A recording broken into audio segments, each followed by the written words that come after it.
All right, let's head back to the voicemail of Truth and Reason. 3rd and 2 with the top running back in the league, and you pass.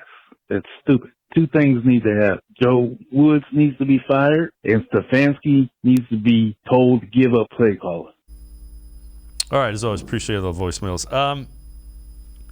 Everything is relative, and Kevin Stefanski explained it was a one-on-one situation they had with Amari Cooper.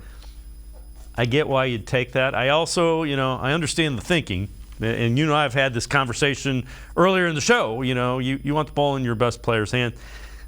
The one thing is this fan base has gotten too used to let's fire the coaches and move on, and that's why, quite frankly, there's been no continuity, and that's why this team has struggled to become relevant again.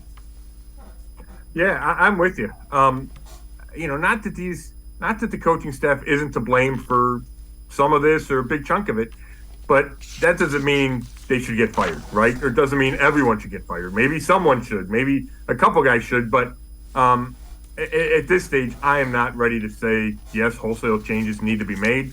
I thought Joe Woods' group played better yesterday, so if they can play better against the Bengals, do you fire a guy that 2 weeks in a row that you've seen improvement? You saw improvement at the end of last season. And then the Stefanski play calling, you talk about fans calling for guys firing. The criticism of play calling is like, I'm sure it's everywhere, but we're in Cleveland. That's like the fans major in that. Like, there's just so much criticism of play calling. I'm on a text string with my buddies, and that's all it is complaining about every bad play call. So I think overall Stefanski's done a good job. I mean, they have like a top 10 offense, and he's doing it with a backup quarterback. Like, yeah, there's plenty of individual play calls you can criticize, but I think overall Stefanski's been fine as a play caller, and I don't really think it affects his overall coaching ability. Like, I don't think him deciding what to call on 3rd and 2 is having an impact on whether or not that last field goal gets blocked.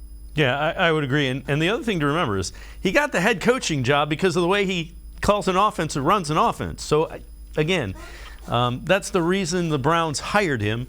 So I'm not ready to say he shouldn't be calling the plays either.